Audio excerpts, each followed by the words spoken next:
Welcome to Care, where we have candid conversations about giving care and receiving care. As experts in psychology, mind-body wellness, and caregiver well-being, we created a new genre of support for caregivers. We joined the caregiver team, providing individualized tools and resources to help caregivers transform their experience. I'm Jackie, a licensed clinical psychologist and certified yoga instructor, passionate about providing holistic solutions to transform people's relationship to stress and overwhelm.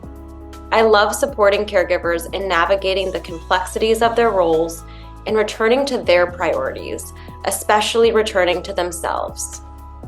And I'm Marcie, a licensed clinical psychologist and expert in neuropsychology, on a mission to help caregivers notice where they're stuck and work together with them to identify and build strategies to get unstuck. When I was suddenly diagnosed with breast cancer, a whole new perspective was introduced to caregiving care. From caregiver expert to care recipient, I found myself in a unique position to bridge the gap between the experience of providing care and receiving care.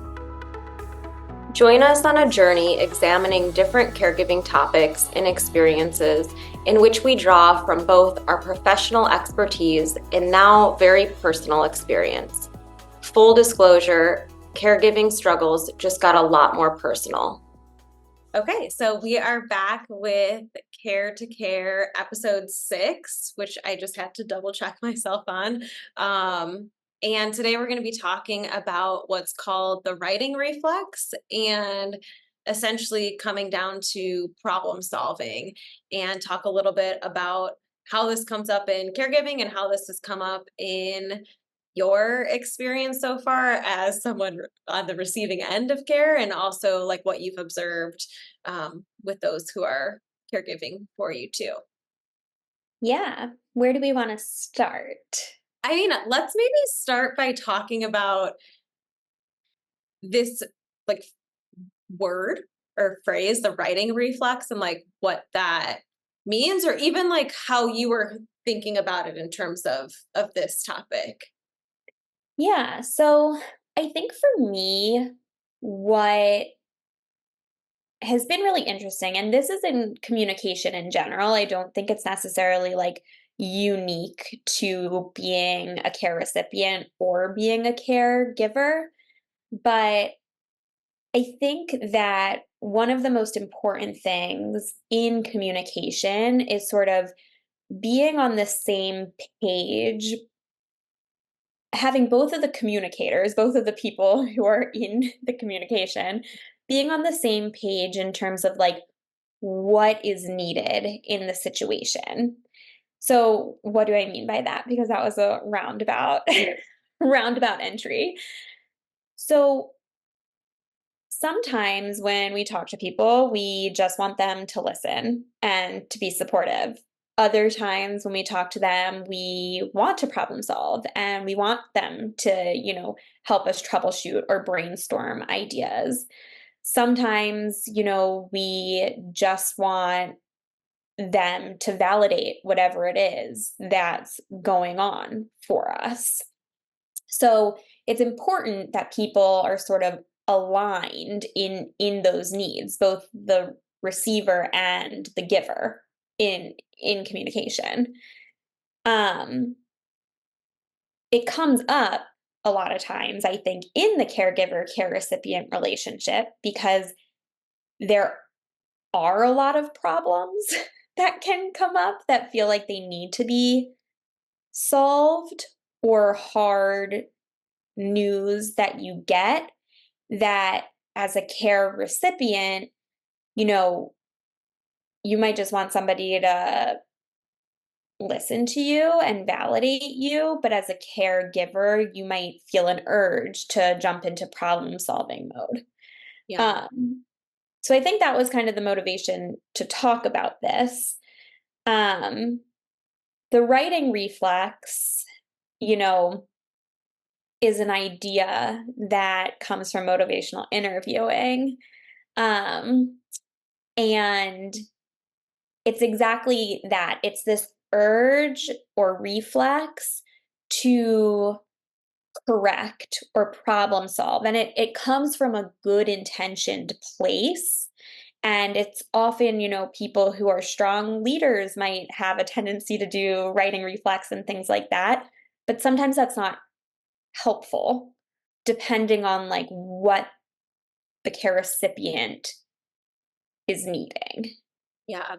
Yeah, I'm smiling while you're talking about this because I'm also thinking back to like in graduate school when we first learned of the writing reflex and the reality of like how this plays out in like a therapeutic setting or like as a psychologist, right? Like basically what happens is I mean, it's like one of the earliest stages of things that we learned about in our clinical training as psychologists. And what happens is like over time as you become more and more seasoned in that specific like professional area, you notice your own urge to, you notice your own writing reflex. You notice the urge to give solutions to somebody, and that's usually your cue to like slow that down, right? And to like more or less keep your mouth shut, like pull back, right? Because that is usually not helpful, right? You want to help somebody get to, if there's a solution, if, right, which is a big if, like we're going to be talking about something that like there's not a specific solution to, right? Like your cancer journey, it's not like, okay, we'll just do this, right? But people want to. And so really where you want to get to, if like in the clinical setting, is helping people come up with the solutions, if there are any, that make sense and are aligned for them and their lives. And who am I to say, right, that who am I to give that solution?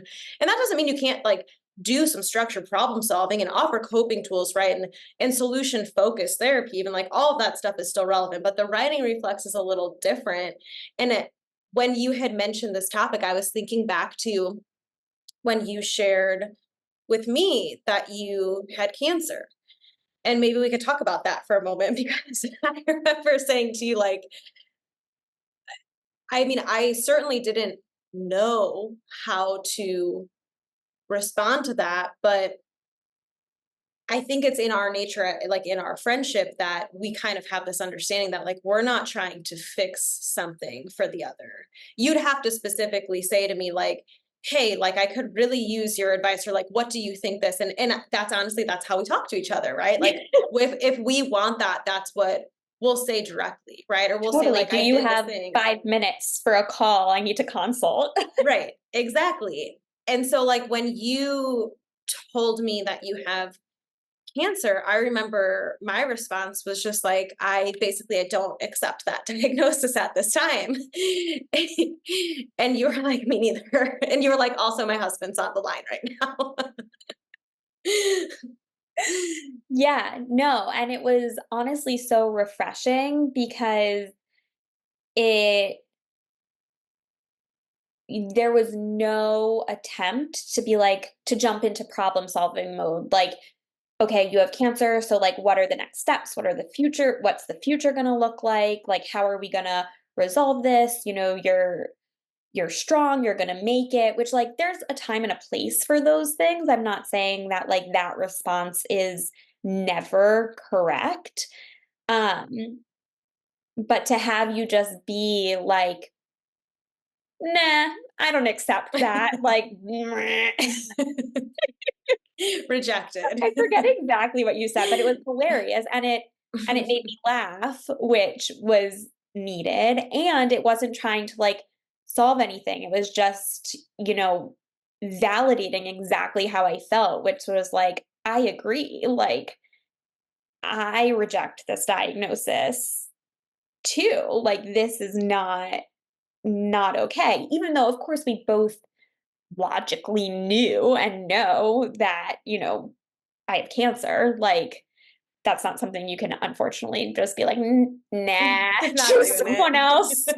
Like, I'm good." Right. Um, but like, that's what wish I could have done, and it, like, felt very good in those moments to just be able to, like, to do that. Yeah. Um, and yeah, I think that it's really hard when you're in a situation that like you said, there is no real solution necessarily. Um, there are, of course, like along the way, many decision making points that you have to make, which I think this comes up as well, like between caregivers and care recipients. When I know for me, like, especially as I get new information about things, and, at the beginning of the diagnosis, when I was learning about, all the like specific steps that I was going to need to take and different options and things like that, talking to my friends and family and the caregivers, or who would become the caregivers in my life, there were times that like I just needed to talk things out just so that I could kind of like I needed a sounding board more than anything, and to not jump into that problem solving mode for some of my caregivers was very challenging. Um, so for example, my mom, love her to death. She will admit this, you know, before anyone else. Like she is somebody who automatically jumps into problem solving mode. Like that is her go-to in the context of disaster. Yeah, yeah. you know? Um, she is a problem solver. Like that is how she approaches things.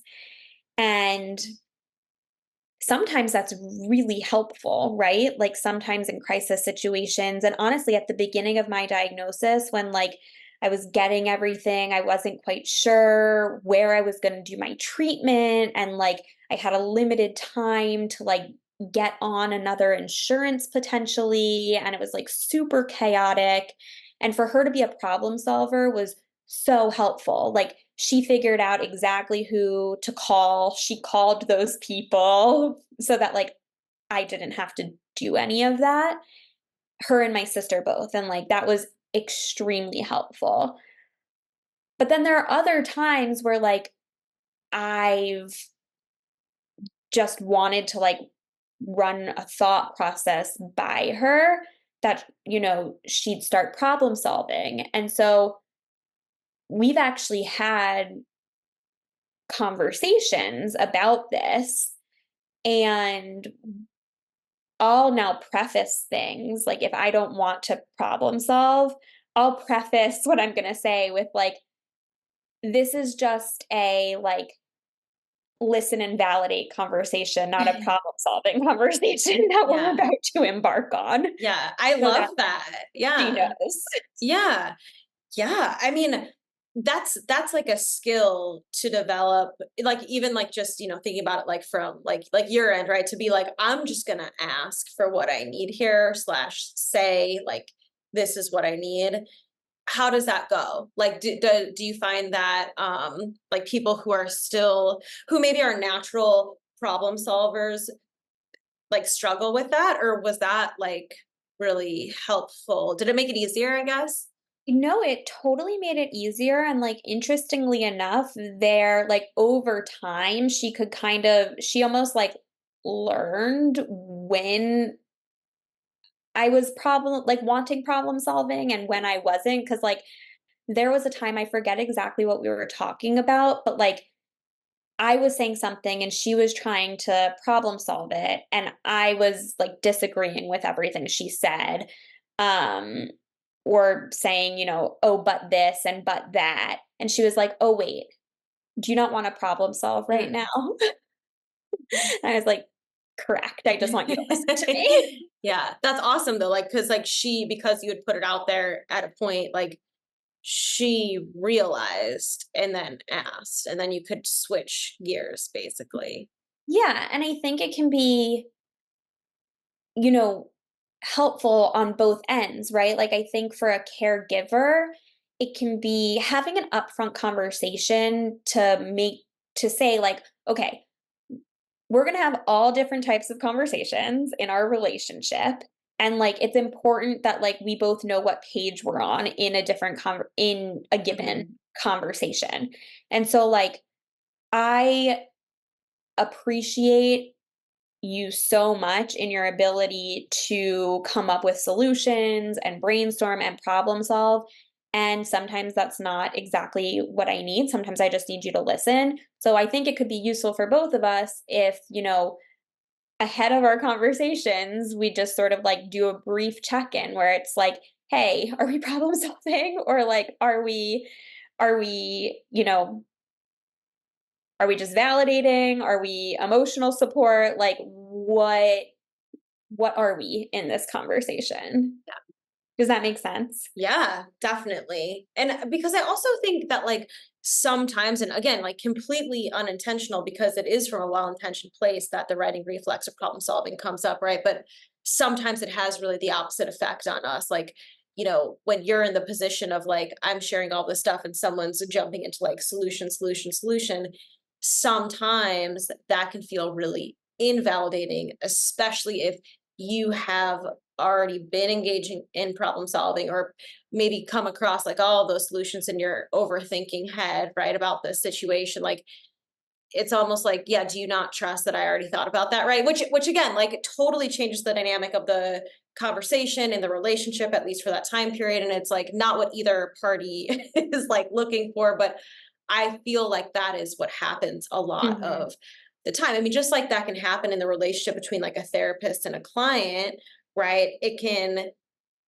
and that a client could walk away feeling completely invalidated, like, okay, they didn't listen to me, they just like threw a bunch of almost like their stuff at me, right? Like it comes up with people that we love. Like it's hard to be a mom, I'm sure, and not try to resolve the thing that you never wanted to happen to or for your kid, right? So like for her, it's probably really, really helpful that you were like, hey, like I need you to help me problem solve this thing. And like, could you make some of these phone calls versus like, hey, like, I don't need the problem solving right now. I actually just need to like talk this through because like I've been problem solving. Like I don't need to go there right now. Right. Yeah. And I think it can be helpful, like coming from either end, like coming from the care recipient or from the caregiver, where it's like, hey, do you need problem solving right now? Like, is that what you want my help with? Or like, do you just like want me to listen? Like, kind of asking up front what the other person needs, or as a caregiver, like receiving support from other people, because caregivers, I think themselves, right, like are doing a ton of problem solving all the time, and that's necessary. And so it can be really frustrating when the caregiver, you know, turns to their support people and they're like, ugh, this is happening, right? Like if it's my mom, for example, saying, like, Marcie is like we're not sure where she's going to get care, and I'm trying to figure out the insurance, and I can't get in touch with the person that I need to get in touch with at in the hospital system that like we're trying to um work with, right? And just telling, her friend that, and then for her friend to be like, "Oh, well, did you try doing this or did you try doing that?" And it's like, "Yes." She Right. tried all of those Tried things. it. So like for caregivers themselves to be able to use that tool in seeking and receiving support also. Yeah. Yeah, that's a great point. And that, I mean, that probably comes up quite a bit. I mean, and I can think of times like just in, watching my mom be a caregiver for so many years, like how that came up, right? And that she did have to say at times, like, I'm not like looking for solutions right now because like she usually thought like either tried them already and they failed Yeah. or like has thought of them or yeah, I mean, basically those two things, right? Otherwise, like, of course, she would ask, like, "Hey, do you have any ideas for doing this thing?" It's like usually we were already in that process, and it's also making me think, like, okay, so like if I'm talking to your mom in this case, right, and I'm like, I'm her friend, and I'm supporting her, and she's saying like, we're really struggling to find the right place for Marcy to get this treatment, blah blah blah instead of me throwing out like have you just looked into this place, this place, this place, the question could be listening and then like, how can I help? Because then the answer might be like, you know, there's nothing that you can do, but like just you listening to this is helpful. Or the Mhm. answer could be like, well, do you have any ideas, or like, where did you bring so and so for this thing, right? If there was like something like that. I feel like that could be a really helpful place for like a just a easy tip for people, right? It's like, how can I help? And then someone can let you know. If there's Yeah, nothing, then you're doing the help already by just being present. totally. Yeah. And I think that it makes complete sense. Like the writing reflex is such a natural reflex, especially when you're talking to somebody that you care about, because, right, like we want to make things better for the people that we love and we want to fix their problems if we can. And like you were saying, Jackie, like unfortunately, kind of paradoxically, it can be really invalidating. Mhm. And so also reminding yourself that like just being present and with the person oftentimes is enough, even if it doesn't feel like you're doing anything, you are. Yeah. Yeah, for sure.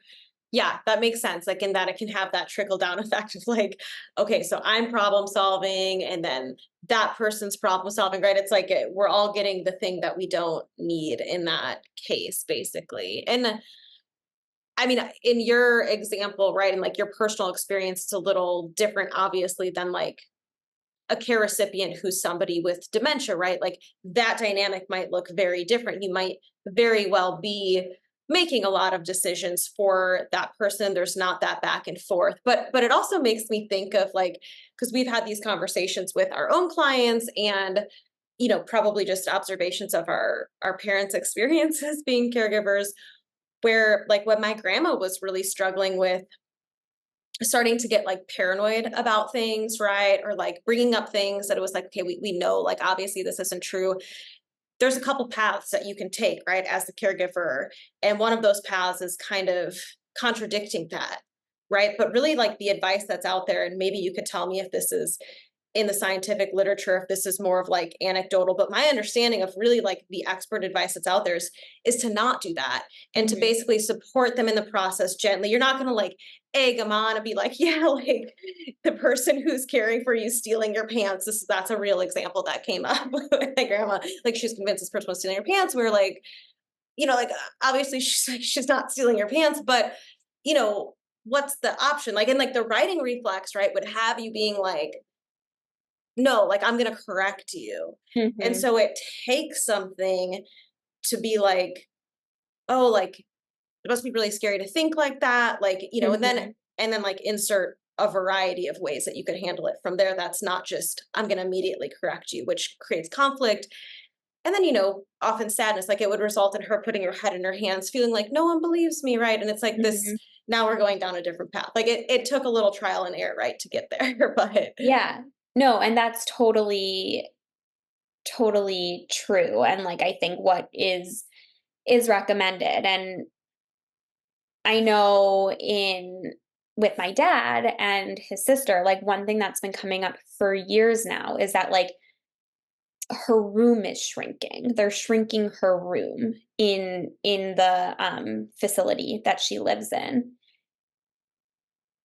and her room is not shrinking, right? Her room is the same size. Who knows what her, like, perception of it is, but the way that my dad often handles it is like, "Oh, yeah, that's been something that's going on for a long time. We'll have to look into that," or sort of redirect and then redirect to another topic. But just sort of like acknowledge, validate that like this is her perception of things and like that's been going on for a while, and then redirecting to something else, right? So it's not correcting her that like your room isn't shrinking. It's not egging her on being like, "Oh, yeah, like, tight quarters in yeah, here." right.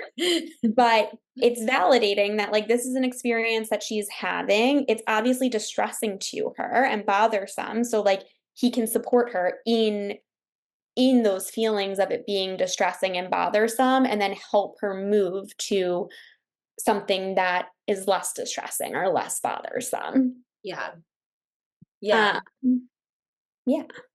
That makes a lot of sense. And I feel like actually that can be generalized to what we're talking about in other circumstances. Like, kind of if you were having the experience where you were like, you know, there's no options, like kind of going through this list of things that even if objectively, right, there were those things, it would not be helpful if I was like, well, Marcy, have you thought of XYZ, or you didn't try this yet? Or what about this? It's like you meet the person where they're at, right? And if they're up here, that's where you meet them. And then, right, like kind of gradually maybe coming to that place of like, okay, now that I've like sat with all of this stuff, and that you can tolerate sitting with me and my discomfort, right? Like that would be my job in this case, is like, if I can show you that I can sit with your level of distress, I can just be with you in that, then we kind of both start to kind of come down right to like this center place.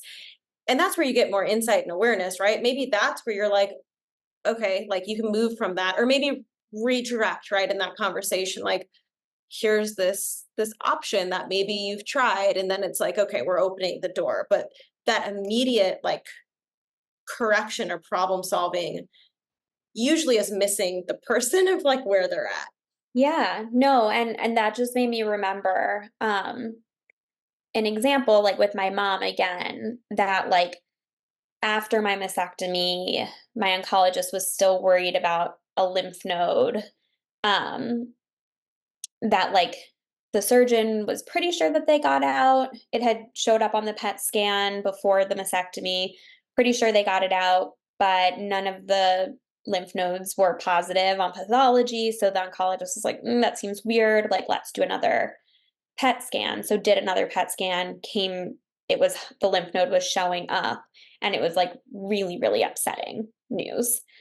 Um, and my mom came sorry, I hear my son outside the door. He's like, "Mommy." No. He's a he's about to start crying, so I'll wrap it up, um, but my mom came over, like, drove over and, like, just met me where I was, like, just hugged me, and, like, we were both crying and, like, very upset, but, like, that was, I think, a pretty beautiful example of when, like, she didn't launch into, like, "Okay, well, we'll get it biopsied, and we'll make sure that, you know, well, we're not 100% sure that it's cancerous. Like, the next step is biopsy, and then we'll go from there. And if it is, okay, your chemo regimen will change, but, you'll be able to do it right." Like, she didn't launch into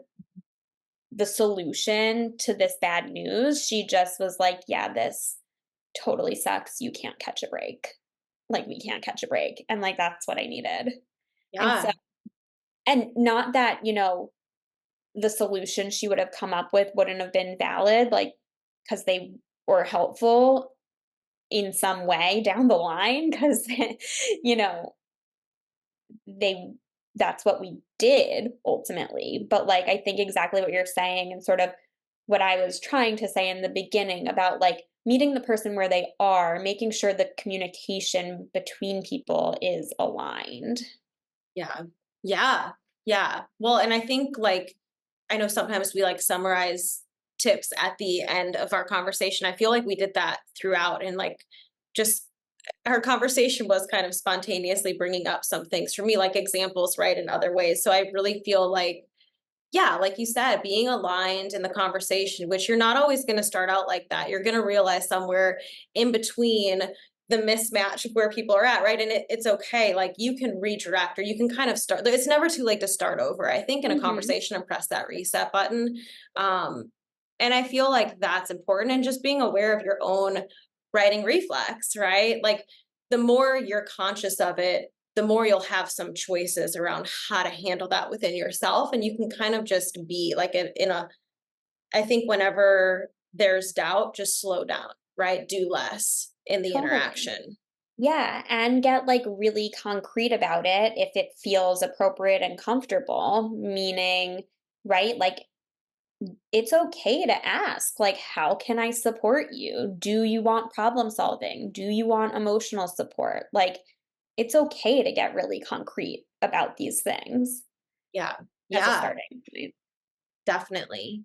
Well, I think this was a good conversation. I'm glad that we had it.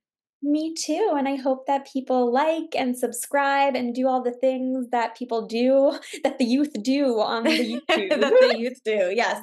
And um subscribe, we're going to be releasing more things sometime soon, but subscribe to our email list, which you can do by just signing up for our freebie.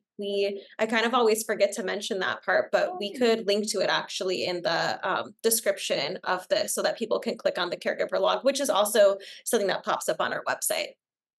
Perfect. All right. Well, we'll chat soon. Sounds good. Bye.